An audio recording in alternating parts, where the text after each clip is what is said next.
نحمده ونصلي على رسوله الكريم أما بعد فأعوذ بالله من الشيطان الرجيم بسم الله الرحمن الرحيم رب اشرح لي صدري ويسر لي أمري واحلل عقدة من لساني يفقهوا قولي السلام علیکم ورحمۃ اللہ وبرکاتہ۔ تو آئیے اللہ سبحانہ و تعالیٰ سے بات چیت کی بسم اللہ کرتے ہیں۔ سورہ یونس کی آیت 40 اور 41 میں اللہ سبحانہ و تعالیٰ کچھ فسادیوں کا ذکر فرما رہا ہے۔ آئیے جانتے ہیں کہ وہ کون ہیں، اور ان میں سے کچھ ایسے ہیں جو اس قرآن پر ایمان لے آئیں گے، اور کچھ وہ ہیں جو اس پر ایمان نہیں لائیں گے، اور تمہارا پروردگار فساد پھیلانے والوں کو خوب جانتا ہے۔ اور اے پیغمبر، اگر یہ تمہیں جھٹلائیں تو ان سے کہہ دو کہ میرا عمل میرے لیے ہے اور تمہارا عمل تمہارے لیے۔ جو کام میں کرتا ہوں اس کی ذمہ داری تم پر نہیں ہے، اور جو کام تم کرتے ہو اس کی ذمہ داری مجھ پر نہیں ہے۔ سبحان اللہ۔ اللہ کا یہ پیغام سنتے جائیے اور آگے بھیجتے جائیے۔ اللہ سبحانہ و تعالی ہمارے اس عمل کو قبول فرماتے ہوئے ہمیں اس پر عمل کرنے کی بھی توفیق عطا فرمائے، آمین۔ اللہ سبحانہ و تعالیٰ آیت 42 to 45 میں قریش کے سرداروں کے مکر و فریب سے پردہ اٹھا رہا ہے۔ اور ان میں کچھ ایسے بھی ہیں جو تمہاری باتوں کو بظاہر کان لگا کر سنتے ہیں، مگر دل میں حق کی طلب نہیں رکھتے، اس لیے در حقیقت بہرے ہیں۔ تو کیا تم بہروں کو سناؤ گے چاہے وہ سمجھتے نہ ہوں؟ اور ان میں سے کچھ وہ ہیں جو تمہاری طرف دیکھتے ہیں، مگر دل میں انصاف نہ ہونے کی وجہ سے وہ اندھوں جیسے ہیں۔ تو کیا تم اندھوں کو راستہ دکھاؤ گے چاہے انہیں کچھ بھی سجائی نہ دیتا ہو؟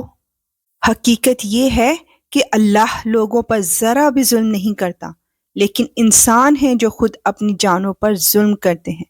بے شک یا رب العالمین ایسا ہی ہے۔ اور جس دن اللہ ان کو میدان حشر میں اکٹھا کرے گا تو انہیں ایسا معلوم ہوگا جیسے وہ دنیا میں یا قبر میں دن کی ایک گھڑی سے زیادہ نہیں رہے، اسی لیے وہ آپس میں ایک دوسرے کو پہچانتے ہوں گے۔ حقیقت یہ ہے کہ ان لوگوں نے بڑے گھاٹے کا سودا کیا ہے، جنہوں نے اللہ سے آخرت میں جا ملنے کو جھٹلایا ہے، اور جو راہ راست پر نہیں آئے۔ بے شک یا رب العالمین قیامت برحق ہے، یا اللہ تو ہمیں اس کی ہولناکیوں سے محفوظ فرمانا۔ آیت 46 to 47 میں رسول اللہ صلی اللہ علیہ وآلہ وسلم کی آمد اور قوم کے معاملات کے متعلق بتایا جا رہا ہے۔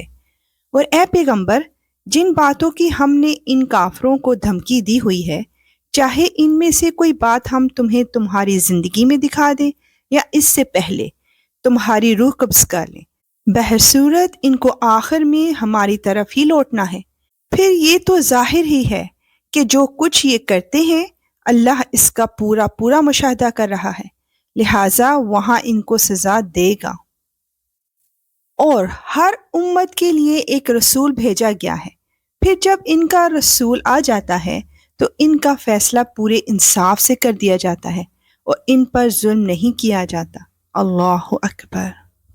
آیت 48 to 53 میں نبی پاک صلی اللہ علیہ وآلہ وسلم کی اظہار عاجزی کو بیان کیا جا رہا ہے، اور یہ کافر لوگ مسلمانوں سے مذاق اڑانے کے لیے کہتے ہیں کہ اگر تم سچے ہو تو اللہ کی طرف سے عذاب کا یہ وعدہ کب پورا ہوگا؟ اے پیغمبر، ان سے کہہ دو کہ میں تو خود اپنی ذات کو بھی کوئی نقصان پہنچانے کا اختیار رکھتا ہوں نہ فائدہ پہنچانے کا، مگر جتنا اللہ چاہے۔ ہر امت کا ایک وقت مقرر ہے، چنانچہ جب ان کا وہ وقت آ جاتا ہے تو وہ اس سے نہ ایک گھڑی پیچھے جا سکتے ہیں نہ آگے آ سکتے ہیں۔ ان سے کہو کہ ذرا مجھے یہ بتاؤ کہ اگر اللہ کا عذاب تم پر رات کے وقت آ جائے یا دن کے وقت، تو اس میں کون سی ایسی اشتیاق کے قابل چیز ہے جس کے جلد آنے کا یہ مجرم لوگ مطالبہ کر رہے ہیں؟ کیا جب وہ عذاب آ ہی پڑے گا تب اسے مانو گے؟ اس وقت تو تم سے یہ کہا جائے گا کہ اب مانے، حالانکہ تم ہی اس کا انکار کر کے اس کی جلدی مچایا کرتے تھے۔ پھر ظالموں سے کہا جائے گا کہ اب ہمیشہ کے عذاب کا مزہ چکھو، تمہیں کسی اور چیز کا نہیں صرف اس بدی کا بدلہ دیا جا رہا ہے جو تم کماتے رہے ہو۔ اور یہ لوگ تم سے پوچھتے ہیں کہ کیا یہ آخرت کا عذاب واقعی سچ ہے؟ کہہ دو کہ میرے پروردگار کی قسم یہ بالکل سچ ہے اور تم اللہ کو عاجز نہیں کر سکتے۔ یا اللہ تو برحق ہے، تیری ہر بات سچ ہے۔ یا رب العالمین روز محشر ہمارے پردے اور ہماری عزتیں رکھ لینا۔ آمین یا رب العالمین۔ انشاءاللہ ملیں گے نیکسٹ آیات کے ساتھ۔ اب اجازت۔ وآخر دعوانا ان الحمد للہ رب العالمین۔ سبحانک اللہم وبحمدک اشہد ان لا الہ الا انت استغفرک واتوب الیک۔ السلام علیکم ورحمۃ اللہ وبرکاتہ۔